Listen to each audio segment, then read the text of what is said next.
नरेंद्र मोदी सरकार ने 2047 तक भारत को विकसित राष्ट्र बनाने के लिए कमर कस ली है।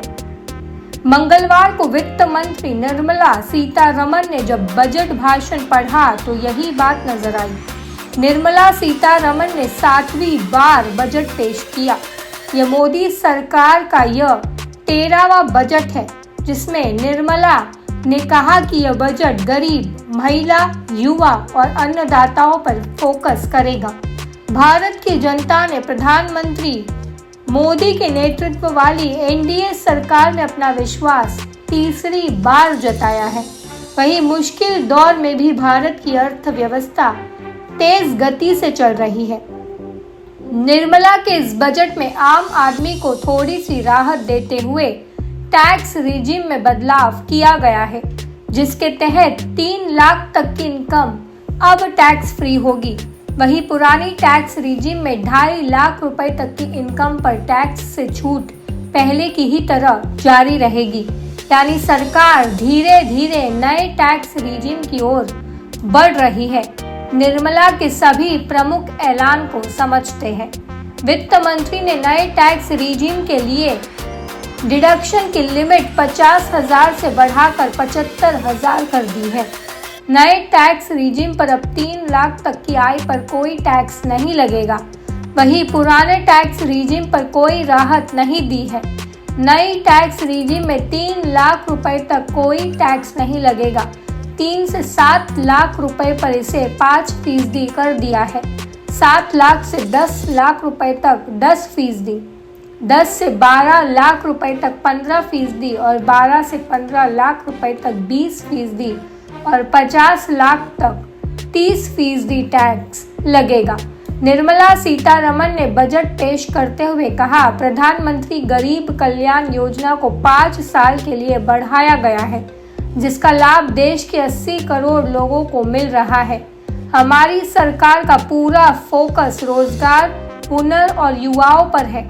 इस समय देश में मुद्रास्फीति फिलहाल 3.1% पर है। इस साल 1.48 लाख करोड़ शिक्षा और रोजगार के लिए खर्च किए जाने का प्रस्ताव है। वित्त मंत्री निर्मला सीतारमण ने नौकरी, कौशल विकास और अन्य सुविधाओं पर 2 लाख करोड़ रुपए आवंटित किए हैं। ये पैसे 5 वर्षों में 4.1 करोड़ युवाओं के लिए रोजगार के मौके बनाने और अन्य सुविधाओं पर खर्च किए जाएंगे। वित्त मंत्री ने कहा, इस साल शिक्षा, रोजगार और कौशल विकास के लिए 1,48 करोड़ रुपए का प्रावधान किया है। उन्होंने कहा, रोजगार के लिए सरकार फर्स्ट टाइमर युवाओं के लिए पीएफ में 3,000 रुपए तक योगदान करेगी। इसकी योग्यता स्तर 1 लाख हर महीने तक सैलरी पाने वाले आएंगी। मोदी सरकार की 5वीं नई योजना के तहत 500 बड़ी कंपनियों में इंटर्नशिप को बढ़ावा दिया जाएगा। सरकार की इंटर्नशिप योजना से 1 करोड़ युवाओं को फायदा होगा। पीएम मोदी का यह युवाओं के लिए स्पेशल इंटर्नशिप पैकेज है।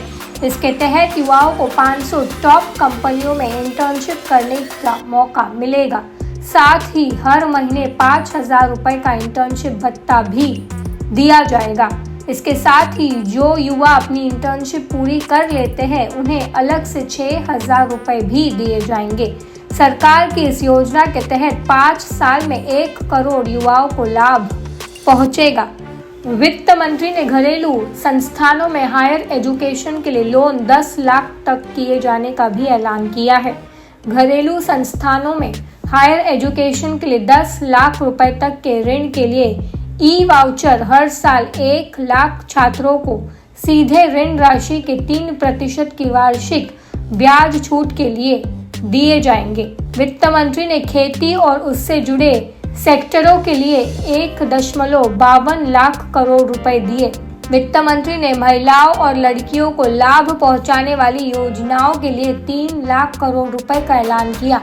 निर्मला सीतारमण ने कहा, कार्यबल में महिलाओं की भागीदारी को बढ़ावा देने के लिए सरकार कामकाजी महिलाओं के लिए छात्रावास स्थापित करेगी। पूर्वोत्तर क्षेत्र में इंडिया पोस्ट पेमेंट बैंक की 100 से अधिक शाखाएं स्थापित की जाएंगी। राष्ट्र की खाद्य सुरक्षा सुनिश्चित करने के लिए पोलावरम सिंचाई योजना को पूरा किया जाएगा। विशाखापट्टनम चेन्नई औद्योगिक गलियारे में कोपार्थी क्षेत्र और हैदराबाद बेंगलुरु औद्योगिक गलियारे में ओरवाकल क्षेत्र में विकास के लिए फंड दिया जाएगा। केंद्रीय वित्त मंत्री निर्मला सीतारमण के इस बजट को गरीबों के लिए खास माना जा रहा है, क्योंकि इसमें गरीबों के लिए कई योजनाएं शामिल है। बजट में सरकार ने गरीबों को राहत देते हुए प्रधानमंत्री गरीब कल्याण अन्न योजना को 5 साल के लिए बढ़ाने का फैसला किया है। निर्मला ने 1 करोड़ शहरी गरीब और मध्यम वर्ग के परिवारों के लिए घर देने का ऐलान किया। इसके लिए सरकार 10 लाख करोड़ रुपए का निवेश करेगी। वहीं केंद्रीय बजट 2024-25 में प्रधानमंत्री आवास योजना के तहत 3 करोड़ अतिरिक्त आवास बनाने का फैसला किया गया। इस योजना पर मौजूदा वित्त वर्ष में 10 लाख करोड़ रुपए खर्च किए जाएंगे।